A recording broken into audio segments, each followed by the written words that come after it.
Good afternoon. This is Beau from BEAU'D Not Broken, and yes, I have my. It's actually the beauty show today. My legs are not very dry and not supple, so hang in there with me. We'll get lots of beauty secrets today. Welcome again, and hopefully you're getting your Periscope app because you can watch online on Periscope. And I appreciate everybody going to the website BEAU'DNotBroken.com, the archived videos. And had a lot of great comments. Had a comment just a little while ago from someone who called me and said that he watches.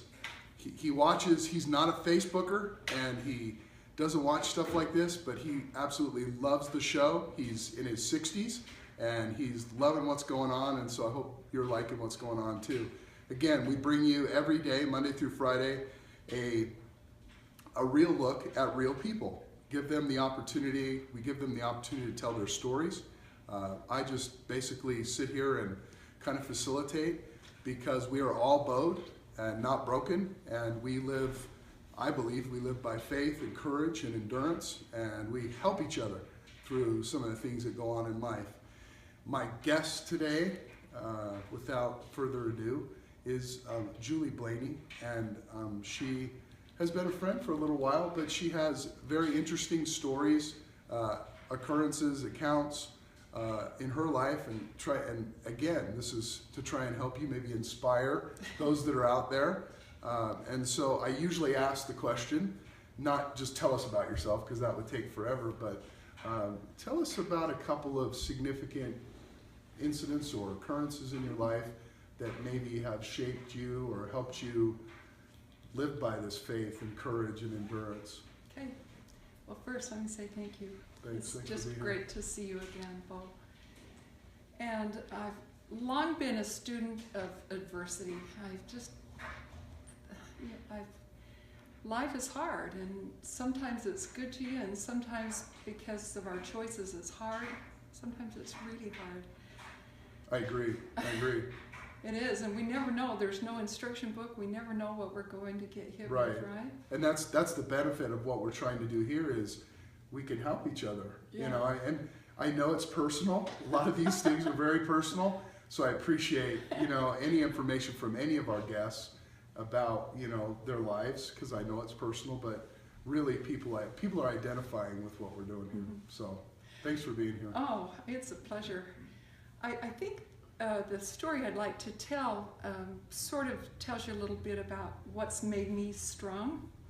Is a challenge that I endured, and it goes back quite a few years, but I was always lucky to have good health and a strong body, and I was I always felt that I was invincible. I could do anything. And I remember a day at work that some girls were talking about everybody that's getting sick and people dying, and I said, not me. I'll never get sick. I take care of my body and I eat right, and they were shocked and couldn't believe I can't believe I would say that either. I mean, it was showing my level of ignorance, probably, maybe, yes, or just optimism. You're probably grateful by saying that. You're grateful as well, I would imagine, for your good health. Oh, absolutely. And anyway, shortly after that, I quit that job and discovered that I was very sick and was diagnosed with something very, very serious, and that I was given basically no hope to live. And it was cancer, but as I went through, I had to deal with the reality of not knowing if I would be around. Mm-hmm. And no one's more prayerful than someone that maybe you've just heard your life may be very short. Yeah, you heal pretty quick, right? Oh yeah, we get really. So is it quick from diagnosis to boom? You're gonna die. I had this pain. Like I had been. Now looking back, I'd been going to a chiropractor for about a year, telling him I had this pain in my back, and he was adjusting my back, and not knowing that there was something really seriously wrong. That's my attitude is treat it first with health and chiropractic and nutrition, and just So a little exercise and little more stretch, and I holistic couldn't get rid of this pain. And something happened that sent me to the doctor, and he gave me the bad news. As I dealt with that bad news, I decided I will never own those words. I will never say I have that word. Mm-hmm. And I never did. And I told my doctor one day that he was talking to me. I said, I look at it as something that, an experience that I have to go through to prepare me for other things. And he said I was weird, but well, I think he's a little weird for looking at you weird or saying weird, yeah. but yeah. Well, I just really needed to keep positive. So you really had a mindset going into it that you weren't going to talk about. Well, you weren't going to say that name, but you were going to. I could tell people that I had been diagnosed with and say the word, but I didn't ever own it in a way that I said I have it, because although it was an experience that shocked me beyond belief that I would be given, never would have guessed it in my whole life. I believed that it was an experience and a test that I'd been given. So that's how I looked at it. And as I went through the test and the experience, different things through prayer would come to me. Like one day I remember turning my life over to God and just saying, I want you to know, Lord, that I really would like to stay. I've got children that aren't raised. I had 2 children not married yet, and I really want to stay. It's my intention to stay. But if you call me home, I trust you. And so that helped me have courage, because I put it on him. And I just determined myself at that time that I would live my life to please God. And he's the only person that I please him first in my life. And as I was going through this, one day I was praying, and I said, I believe my purpose is not finished, and I need to know what my purpose is. And words came to me as if someone had spoken them directly to me, and I heard it very clearly. And I knew that my purpose in this, if I was to be restored, that my purpose is to stand up in defense of the Constitution. And I made a promise to the Lord, and I covenanted directly with him, that I would defend the Constitution with every breath he grants me for the days he gives me. And it must have been what he intended for me, because I've been completely healed. And my doctor tells me I'm going to get that 40 more years. How long ago was that from time to healing? It was all of 2010. I was 2010? Or 2009, excuse me. 2009. Tell us about, we'll talk about your defense of the Constitution towards the end, but tell us about maybe a few times or a time that you really, not that you questioned God, but you were just at maybe your wit's pain, tired, you have this. Were there any times that you really just almost melted and said, I don't know if I can do this? That's the question. What brought you out of that, or who, or how did that happen? Well, the Lord has never let me down. And even though I've had really extremely painful experiences even since then, one of the hardest experiences I went through was in 2013. I was asked to help with an event, and maybe I won't get real specific, but I had told some people that I would do the event, but I wanted to make the event about the Constitution. Yeah, okay. And they had agreed, and I planned this amazing event and included young Republicans at BYU and UVU to be part of this event. We'd raised the money for the event, And after the money was raised for the event, I went to a couple of friends and raised some money for a Constitution booklet. And because of that, there was a person that accused me of embezzling money. I remember that. We've talked about this. Yeah. Yeah, it was news down in Utah County. It Yeah. destroyed me. Right. And that was during your fight with that C Well, word? I was in remission. Oh, okay. Yeah, okay. But I asked the Lord, why, when I've been so brave, and here I am standing for the Constitution then, why do I have to go through this? And I think that the reason for that is our Lord loves us, and He knows how brave we are. And sometimes He has to test us to see if we will break. And those opportunities where we're given, when we're given opportunities to stand with courage in defense of, to stay true to our promises we've made to other people, or to just be true to our beliefs, those things prove us, and prove us to have greater courage than we ever could have dreamed that we had.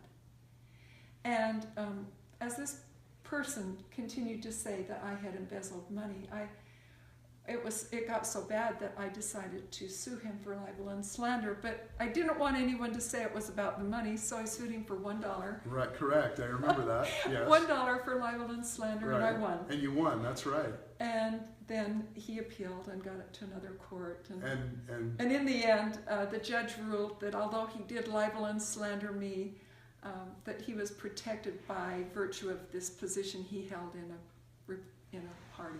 So you had to pay $2 instead of $1. No, I'm just kidding. I didn't get my dollar. Yeah, you never got your dollar? No. Wow. I didn't get my dollar. So you have an extreme faith, obviously in yourself, but a really amazing faith in God, and obviously, I'd love to say Jesus is BEAU'D, not broken, but Jesus is Jesus, not broken. I give that respect. There's nobody like Jesus, so that doesn't work, but it works. It kind of works, but yeah. No, I get what you're saying. No, I know with complete confidence that when we have pain in our lives, that we become stronger. We find courage in a way that we become bigger and better and stronger, more resilient and more courageous and more empowered by having these trials that take us sometimes to the edge, that you think, I may not be able to endure this. In fact, can I tell you one more experience? Of course. This is exactly what we want people to hear. Most of us, if you haven't had children yet, you hopefully will, because having children's a wonderful experience. But that's not easy either. And children come with their own desires, and some children are very teachable, and some children are a little bit headstrong. And some eat a lot. Like mine. Yeah, and some have tremendous amount of gifts given. And I have 5 children, and my 4th child, Daniel, was probably the happiest of all the babies I had. He was just this cute little curly-haired, had beautiful black, dark brown curls, and he was just fun. He was funny and kept us laughing from the minute he was born, and seemed to have every talent. He could sing, he could play the piano, he was an amazing athlete. Oh, you would have loved this kid. Everything was easy for Daniel. In school, in high school he got a little bit bored, but he held records in track. I don't think his records at the junior high school have ever been broken for most chin-ups, pull-ups, push-ups. Wow. And his mile is still not broken. And you got a This picture is of him Daniel, behind. Yeah, we got a picture of him behind us. Yeah, and in junior high school he was one of the most sought-after basketball players. He was picked for an all-state team, and he went to nationals in basketball. Wow. And he just, every sport, his older brother David would work really hard. Aren't they? They're all like that. There's always one in the family or two that just can pick up anything and go. Oh, David would work out really hard and practice basketball or practice baseball, and he would be working really hard, and Daniel would say, well, show me how to swing the bat. And he'd swing the bat and hit it out of the park, you know. And so everybody, David would say, I hate Daniel. It's just stuff is easy for him. Exactly. And he's, coaches just like him, and he'd get picked first. Right. And so, anyway, with that kind of a talent in high school, he was not as grateful for his family, and I just remember this attitude of him just not really being grateful anymore, or appreciating us, or how good he had it. Mm-hmm.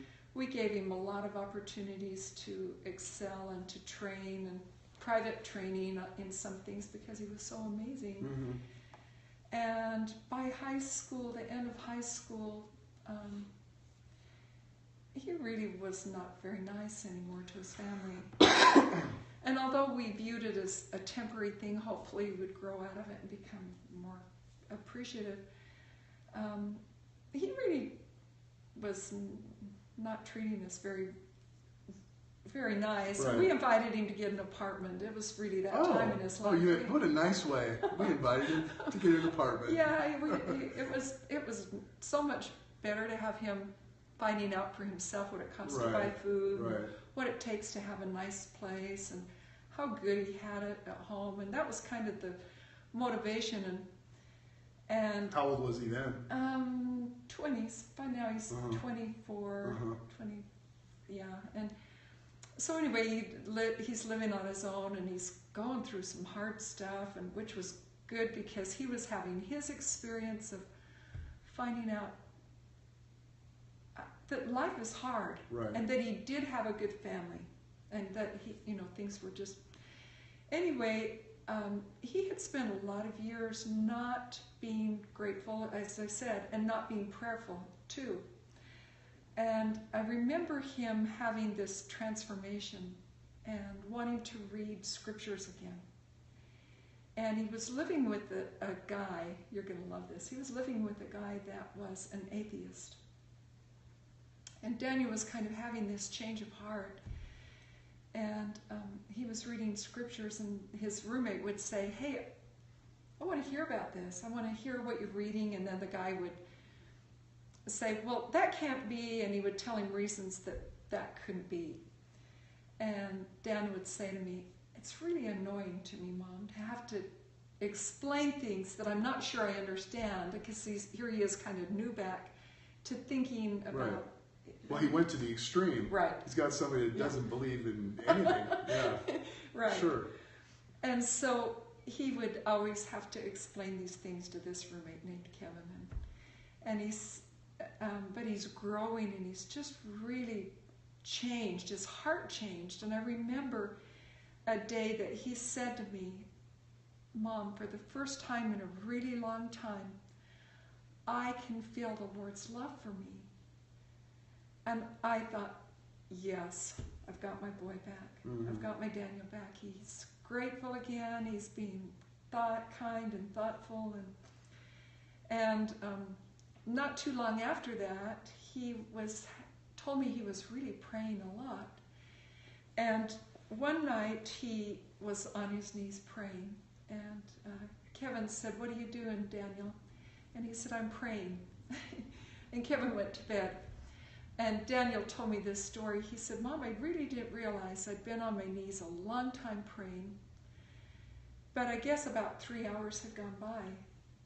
And Kevin came to the side of my bed again and said, Daniel, what are you doing? And he said, I'm praying. And Kevin said, well, I want to hear you pray. And Daniel said, Mom, I called upon the powers of heaven, that Kevin would know that there's a God that loves him, that he's a child of a heavenly Father that loves him. Excuse me. So anyway, Daniel said words came to him and he prayed like this for 20 minutes for Kevin, standing there listening. And it was a pretty amazing experience. Well, Daniel told me about it. Well, a couple months after that, we invited Daniel to come back home because we actually needed him a home to help with the farm. We've got a big farm. We're pretty hard-working people, and needed him back at home. Mm-hmm. And he went to work. The date was March. Are there 31 days in March? But yeah, I believe 31. so. Yeah. It was the last day of March anyway. He'd worked all day with his dad cutting down trees. They'd taken down 2 gigantic trees, and his dad's not strong enough to do the work, so Daniel was throwing those big limbs all day and chucking them into the wood chipper, and he worked really hard. And he had said, Mom, I just want to get home in time to go to this youth group family home evening that he was going to. So he got home about 6 o'clock that night, and he said, I'm too tired to go. I don't feel like eating, I just want to go to bed. And so he did. And the next morning, he didn't get up for work. And so I went upstairs to wake him, and he told me that he'd had a pain in his face all night. And I said, what do you think it is? He went like this. He said, I've had this pain all night.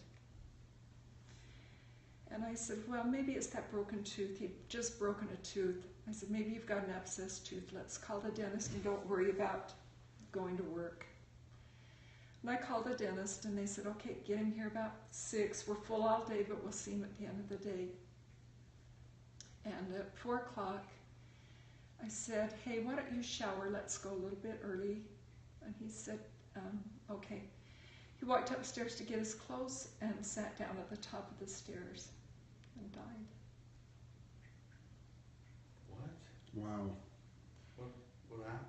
Yeah, and so I went to the stairs to see why he didn't come back. Right. I want to compose because I don't want to cry. You're okay. And he was gasping for air.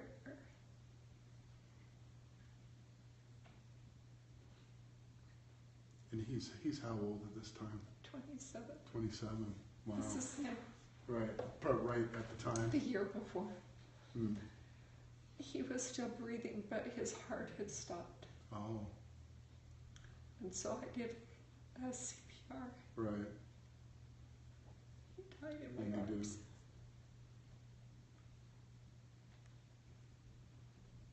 Wow. Thanks for sharing that. But to die in your arms, I imagine, was maybe a little bit of a, I guess a little bit of a, little bit of a help, knowing that you were there with him, and you brought him into the world, and Yep, and he, you know.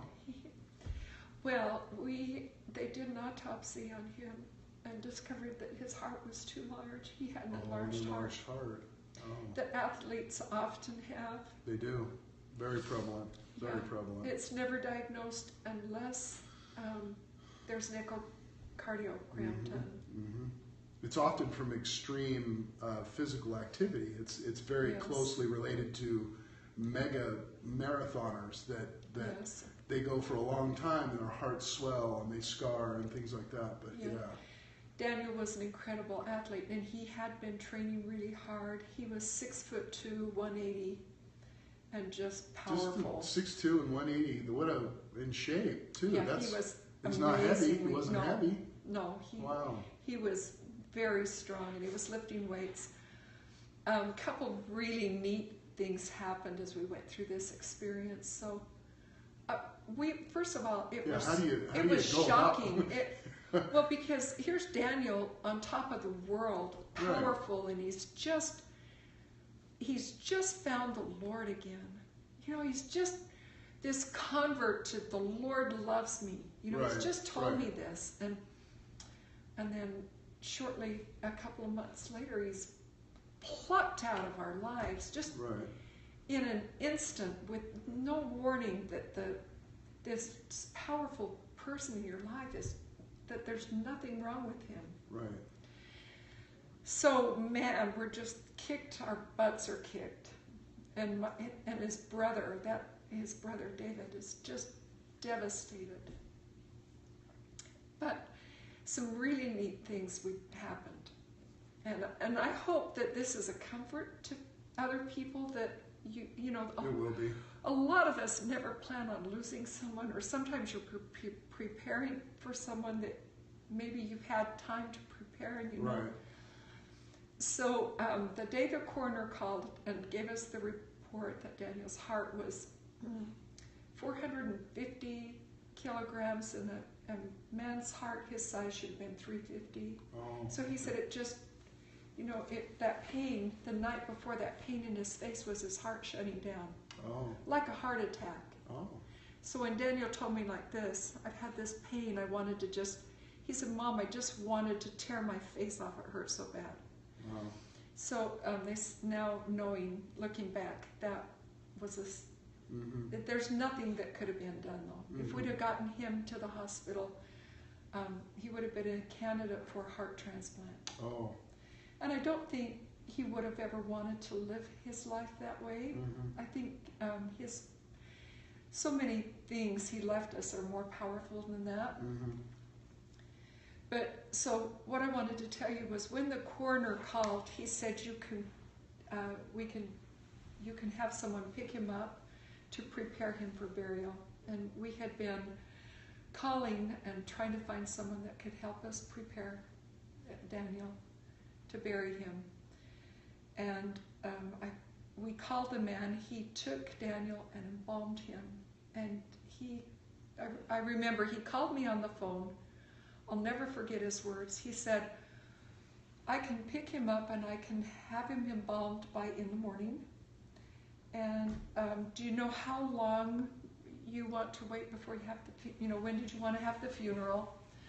And I wanted it to be a year from, right? You know, you just don't want, you don't want to have to deal with what you have to deal with when things happen.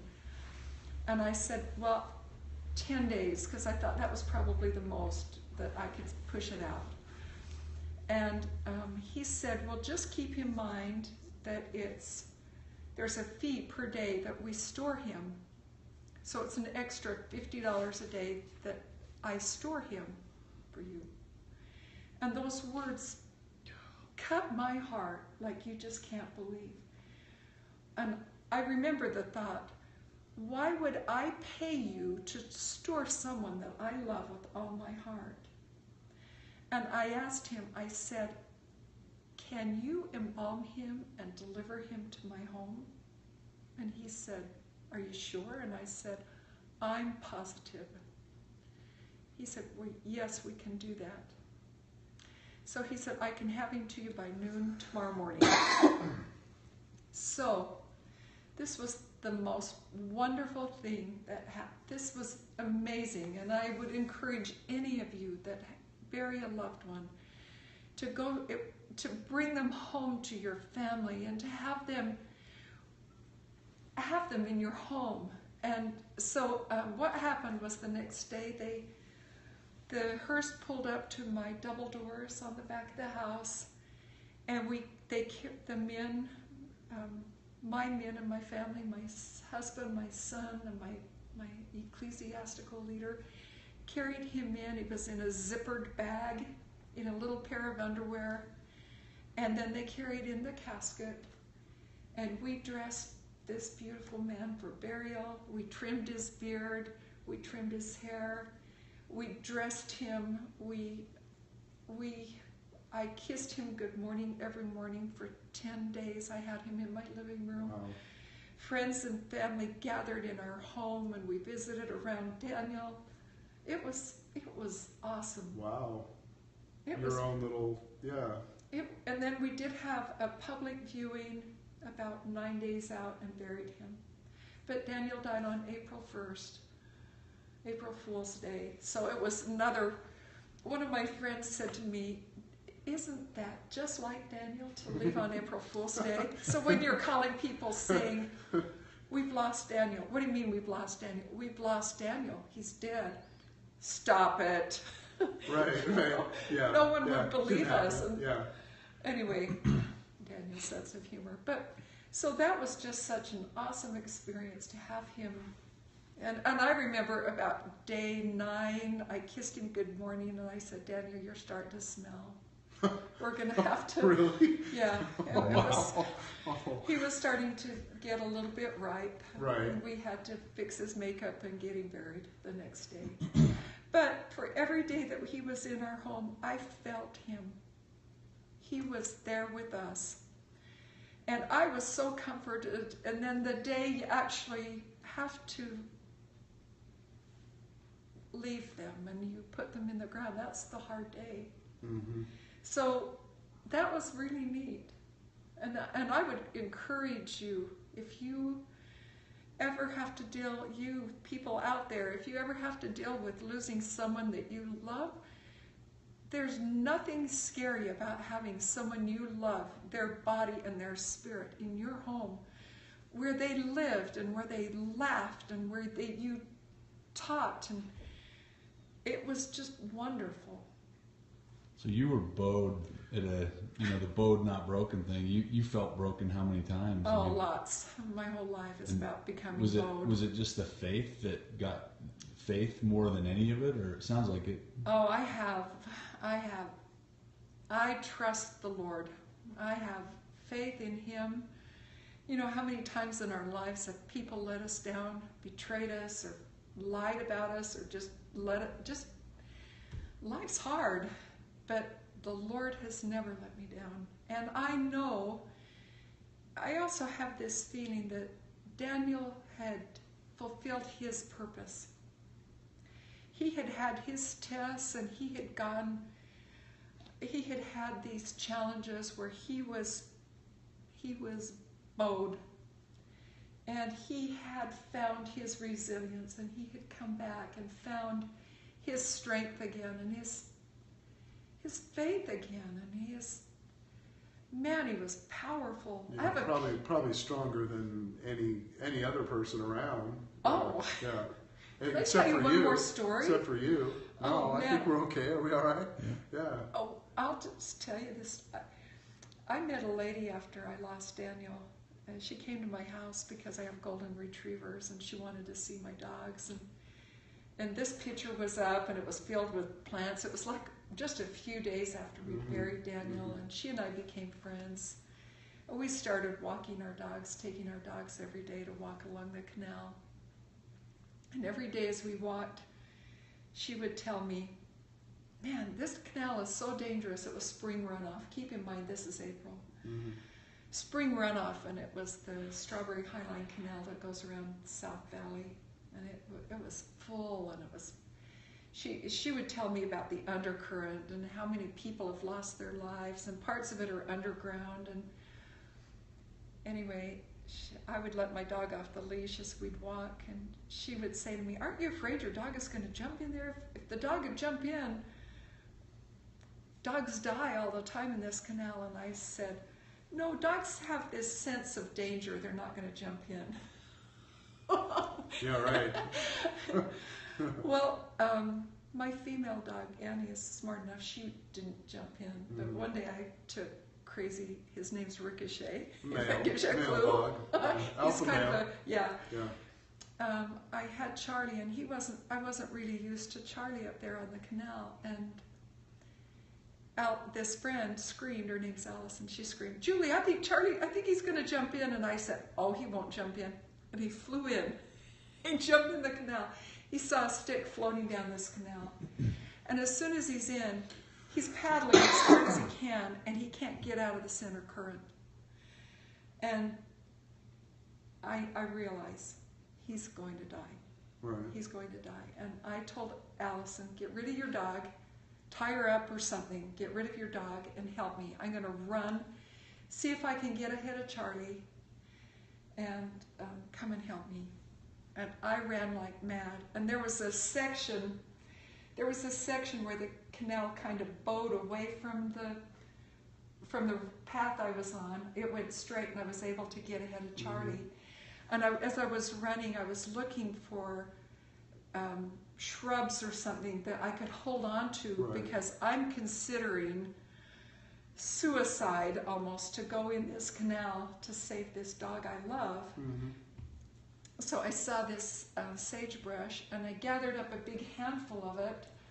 And so it's up, the bank is really steep, and I've got this big handful of sagebrush, and I'm hanging on it like this, and I jump in the water, and the water's up to here on me in a down parka, and the other arm is reached. I'm 6 foot, the other arm is reached all the way out like this, and Charlie's paddling, here he comes, and he's paddling like this, and I get a hold of the fur on his chest, and I'm able to get a finger under his collar.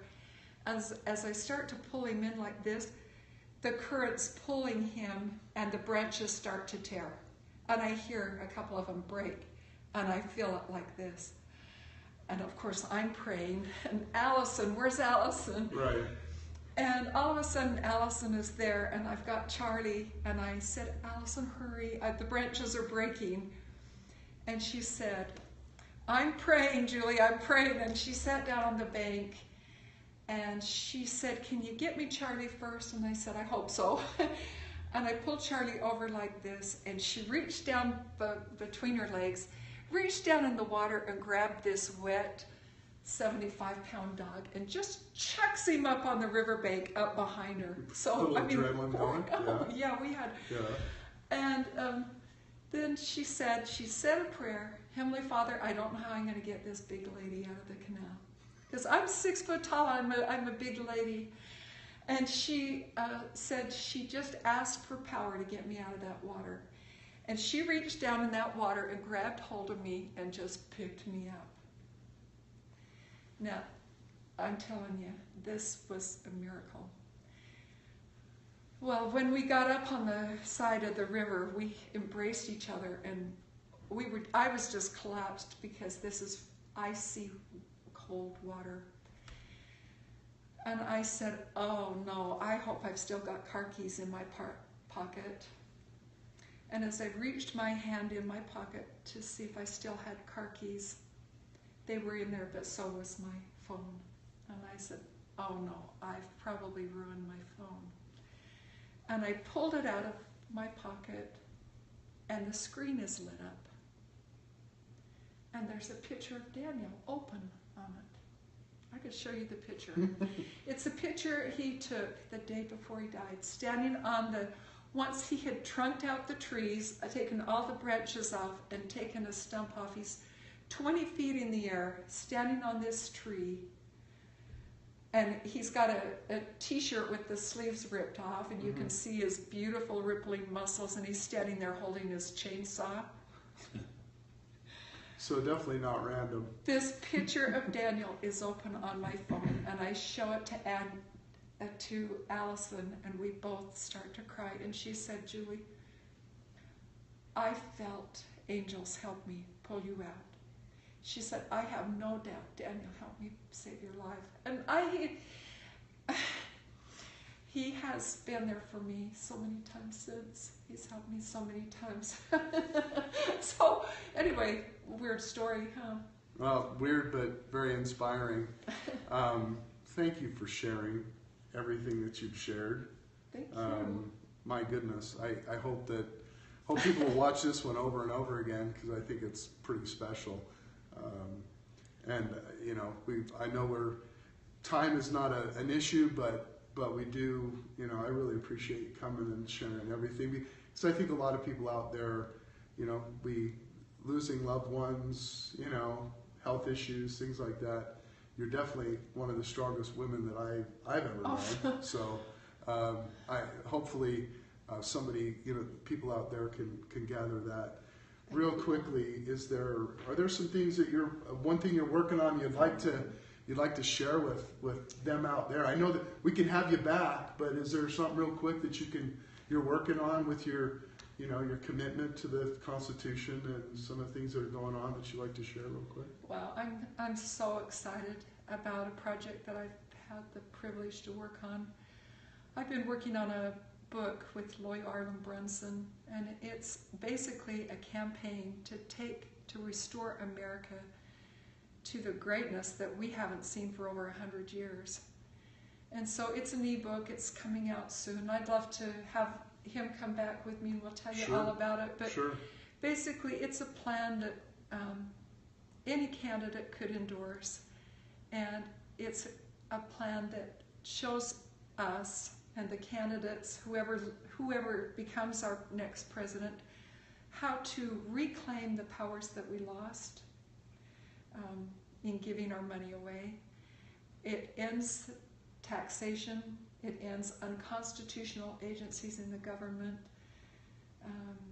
Really just an incredible plan, and it's workable. So I would love to come back and tell you guys We'll about have that. you. We'll have you back. Is it online anywhere? It's being in final. We needed a guy that knew how to set it up for EPUB, and so he's got it doing hyperlinks right now, and so great. it should be coming available within a couple Well, it's of very weeks. timely. Can I tell you because- the name of it? Sure, of course. It's called The Devil and the Constitution and How to Kick Him Out. And it's a plan, it's got a stimulus plan in it, and shows you how our plan for restoring America to our once great potential. Well, there's nothing more timely right now. We have millions of people getting involved in a political process just because Donald Trump is, a candidate and not your typical candidate, whether you Yeah. like him or not. So very timely, and we do need to. I wish he knew the Constitution. I wish he'd talk about it more. I wish they all did. Yeah, I wish they all did. did. Yeah. Want to thank everybody, Julie. Thank you. Thank you Oh, love you for both. coming. This Same is a good here. man. And we want to thank you out there for watching. Don't forget to go to the website, BEAU'D.com. Stay with us. Have other people join on Periscope. And we are going to challenge Ellen DeGeneres. BEAU'D Not Broken needs to be on Ellen. Ellen, you got to watch. You got to watch what's going on here because we're all BEAU'D. Anyway, thanks. Have a great day, and we'll see you tomorrow. Remember, it's all about the bend.